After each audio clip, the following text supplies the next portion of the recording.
Kebawah Duli Maha Mulia Paduka Seri Baginda Sultan Haji Hassan Al-Bolkiah Muizzaddin Wad Daulah Ibni Almarhum Sultan Haji Umar Ali Saifuddin Sa'adul Khadiwaddin Sultan dan Di-Pertuan Negara Brunei Darussalam petang tadi berkenan menerima mengadam Tuan Yang Terutama Dato' Paduka Lim Jock Hoi Setiausaha Agung ASEAN. Majlis mengadam berlangsung di Istana Nurul Iman. Turun hadir Yang Berhormat Dato' Seri Setia Awang Haji Irwan bin Pihin Dato' Pekermajaya Haji Muhammad Yusof, Menteri Hal Ehwal Luar Negeri kedua. Semasa majlis mengadam, Kebawah Duli Maha Mulia dan Tuan Yang Terutama antara lain membincangkan perkembangan pencapaian deliverables di bawah negara Brunei Darussalam selaku pengerusi ASEAN pada tahun 2021.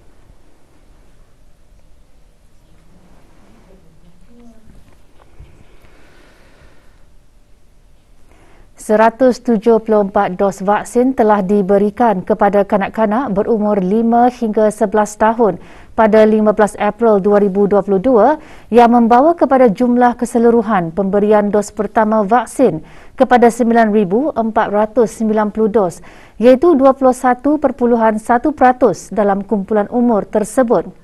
Sementara itu, liputan bagi penduduk negara ini yang telah menerima 3 dos vaksin adalah pada kadar 62.6%. Yang Berhormat Datuk Seri Setia Dr. Haji Awang Muhammad Isham bin Haji Jaafar, Menteri Kesihatan memaklumkan perkara itu semasa sidang media situasi terkini jangkitan COVID-19 yang berlangsung petang tadi di Dewan Al-Afiah Kementerian Kesihatan.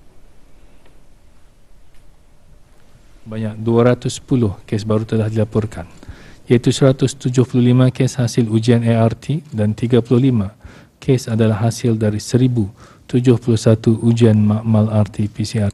Oleh itu, jumlah keseluruhan kes yang dilaporkan di negara Brunei Darussalam setakat ini ialah 139,847 kes. Statistik harian COVID-19 yang lain pula adalah seperti berikut. Terdapat 3 kes yang dikategorikan dalam kategori 5, yakni mereka yang memerlukan rawatan di unit rawatan intensif ataupun ICU. Manakala tidak ada kes sedang berada di dalam kategori 4, yakni mereka yang memerlukan bantuan oksigen ataupun di bawah pemantauan rapi. Sebanyak 387 kes telah disahkan sembuh yang membawa jumlah kes yang sembuh kepada 138,167 kes. Jumlah kes aktif sekarang pula ialah sebanyak 1,463 kes, iaitu 48 kes sedang berada di hospital manakala 1,415 kes sedang menjalani pengasingan diri di rumah. Pemberian suntikan dos ketiga vaksin COVID-19 atau dos penggalak bagi golongan kanak-kanak dan remaja berumur 12 hingga 17 tahun diadakan hari ini di semua pusat vaksinasi di seluruh negara. Program yang bermula sejak November tahun lalu itu melibatkan pemberian dos vaksin jenis Pfizer dan Moderna bagi golongan tersebut yang telah mendapatkan dos kedua dalam masa sekurang-kurangnya 3 bulan yang lalu. Kini boleh menempah slot vaksinasi dos ketiga melalui aplikasi Bru Health. Kuatkan lagi lah immune system and badan tani and to protect from COVID-19 and kuatkanlah juga antibody. Pemberian dos ketiga vaksin COVID-19 bukan sahaja dapat membantu mengawal penularan, tetapi juga menjaga dan melindungi kanak-kanak dari kesan-kesan jangkitan COVID-19.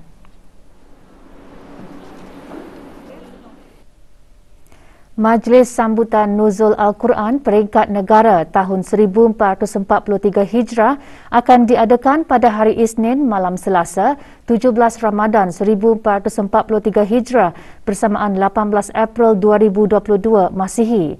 Acara bermula pukul 9 malam di Dewan Plenary Pusat Persidangan Antarabangsa Brakas.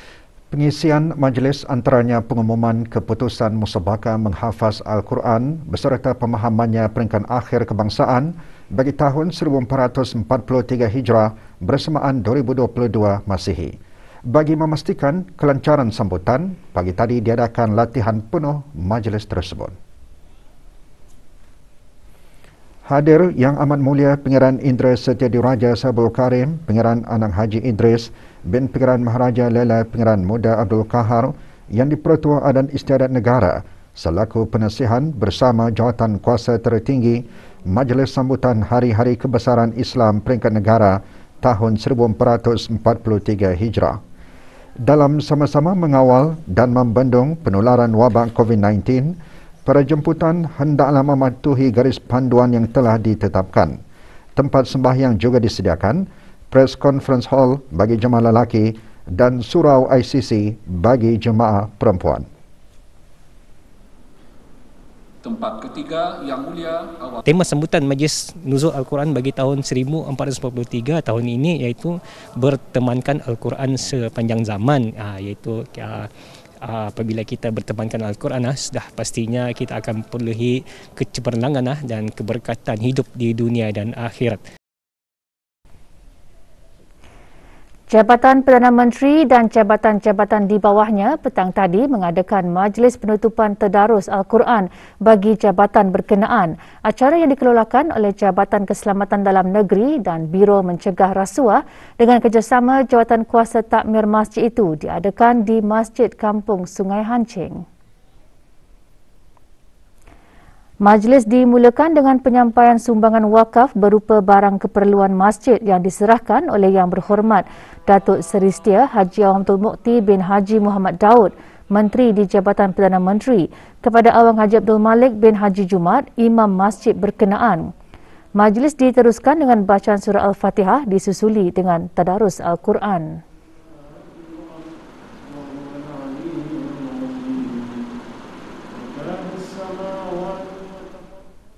Kementerian Kebudayaan Belia dan Sukan melalui Jabatan Belia dan Sukan pagi tadi mengadakan program Kembara Amal Ramadan secara serentak di keempat-empat daerah.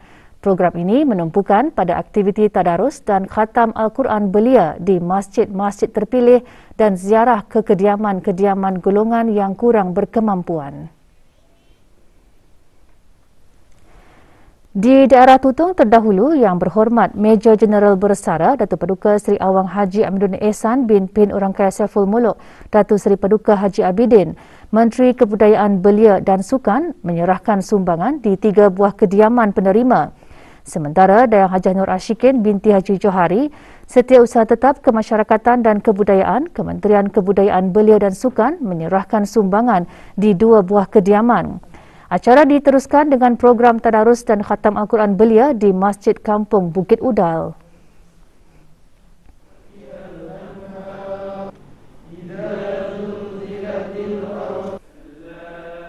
Sementara itu, di daerah Brunei dan Muara, program tadarus dan khatam Al-Quran diadakan di Masjid Kampung Tanah Jambu. Hadir Pangeran Muhammad Amir Rizal bin Pangeran Haji Mahmud, Setiausaha Tetap Pentadbiran, Kewangan dan Estet, Kementerian Kebudayaan Belia dan Sukan. Acara diselajurkan dengan penyampaian sumbangan di 5 buah rumah. Bagi daerah Temburong pula, acara diadakan di Masjid Pangeran Haji Abu Bakar, Kampung Bokok. Hadir Pangeran Haji Muhammad Hasnan bin Pangeran Haji Ali Hassan, Setiausaha Tetap Pengurusan Strategi dan Dasar, Kementerian Kebudayaan Belia dan Sukan. Juga diadakan penyampaian sumbangan ke 5 buah rumah.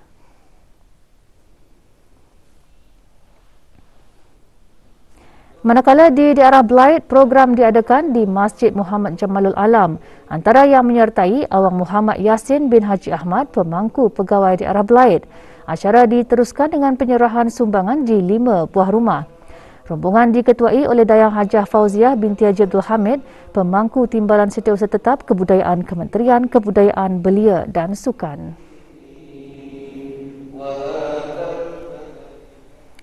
Pasukan Polis Diraja Brunei pagi tadi mengadakan majlis membaca surah Yasin dan tahlil bagi ayahanda dan bonda serta anakda ke bawah Duli Maha Mulia Paduka Seri Baginda Sultan dan Yang di-Pertuan Negara Brunei Darussalam, Almarhum Sultan Haji Umar Ali Saifuddin Saadul Khairuddin, Almarhumah Duli Raja Isteri Pangeran Anak Damin dan Almarhum Dulian Teraman Mulia Paduka Seri Pangeran Muda Haji Abdul Azim.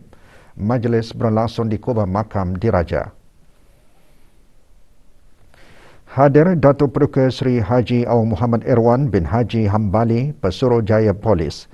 Majlis dikendalikan oleh Badan Ugama Islam Pasukan Polis Diraja Brunei ini bertujuan untuk menyemarakan dan memperolehi lagi keberkatan sempena bulan Ramadan.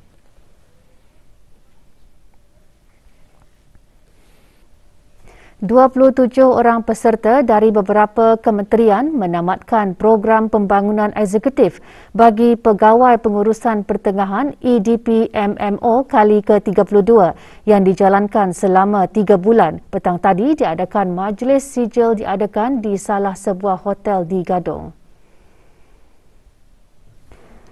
Sijil disampaikan oleh Dr. Haji Nur Arfan bin Haji Zainal, Rektor Universiti Islam Sultan Syarif Ali Yunisa.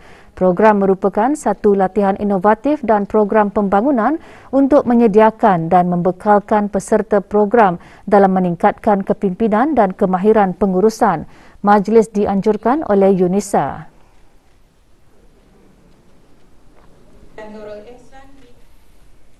91 pelajar kurang berkemampuan dan anak yatim menerima sumbangan pada majlis penyampaian Barakah Ramadan Anjuran Kolej Universiti Perguruan Ugama Seri Begawan Kupu SB melalui bahagian hal ehwal pelajar.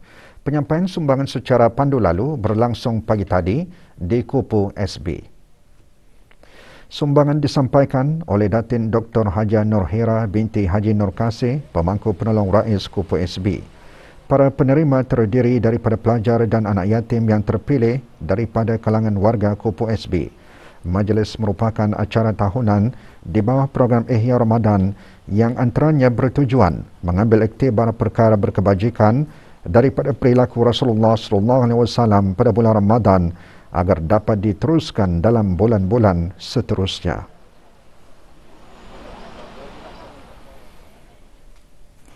Isu-isu khusus berkaitan wanita dalam menjalani ibadah puasa disentuh dalam ceramah pada program Ihya Ramadan bagi pegawai dan kaki tangan kerajaan daerah Belait dan muslimah-muslimah masjid daerah berkenaan.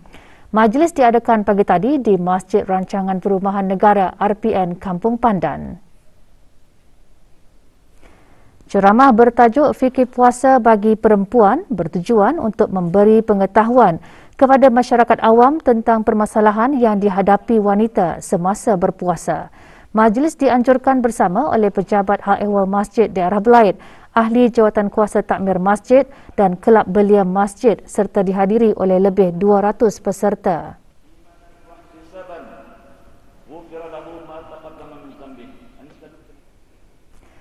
Pelbagai jenis barangan boleh didapati di Bazar Aidilfitri Anjuran Majlis Perundingan Kampung MPK Sungai Bunga dengan kerjasama Jabatan Daerah Brunei dan Muara petang tadi diadakan perasmian bazar berkenaan di kawasan letak kereta Rimba Point. Bazar dirasmikan oleh Awang Haji Amirul Hafidzin bin Haji Muhammad, penolong pegawai daerah Brunei dan Muara. Terdahulu diadakan penyampaian sumbangan kepada 28 orang anak yatim Majlis Perundingan Kampung Sungai Bunga dan kampung-kampung di sekitarnya.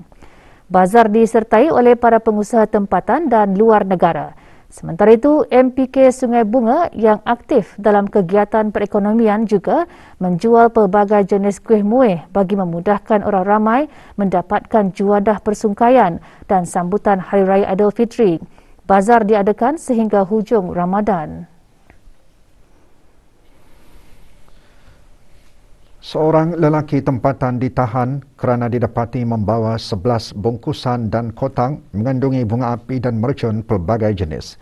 Individu terbabit, seorang anggota beruniform berumur 40 tahun, ditahan semasa rondaan pemantauan yang dijalankan oleh keanggotaan Balai Polis Bangar, Pasukan Polis Diraja Brunei di kawasan Kampung Belais, daerah Temburong. Hasil pemeriksaan ke atas kenderaannya ditemukan sejumlah bungkusan kotak berisi mercun di bahagian belakang tempat duduk penumpang dan bonet kenderaan. Individu terbabit beserta kenderaan dan barang rampasan dibawa ke Balai Polis Bangar bagi siasatan lanjut. Kes disiasat di bawah Akta Senjata Api dan Bahan Letupan Penggal 58. Jabatan Imigresen dan Pendaftaran Kebangsaan akan sentiasa menjalankan operasi dan mengambil tindakan undang-undang ke atas mana-mana individu yang menyalahi undang-undang yang telah diperuntukkan.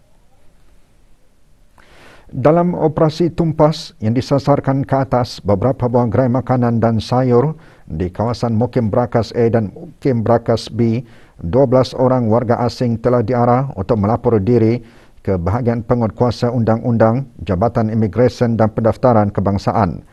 Manakala 3 lagi warga asing ditahan kerana gagal mengemukakan dokumen yang sah dan seorang daripadanya didapati melakukan kesalahan di bawah Akta dan Peraturan Imigresen Penggal 17 iaitu tinggal lebih masa.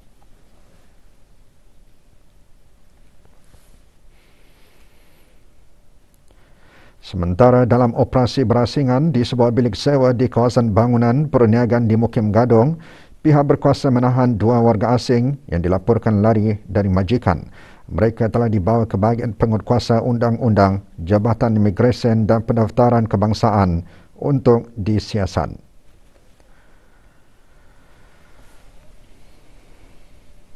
Seorang perempuan warga negara asing dijatuhi hukuman penjara atas kesalahan di bawah bab 15-1 Akta Imigresen Penggal 17. Umiasih 47 tahun, warga negara Indonesia dihukum penjara 4 bulan kerana tinggal di negara ini setelah PAS Imigresen iaitu PAS Lawatan Sosial mansuh selama 806 hari.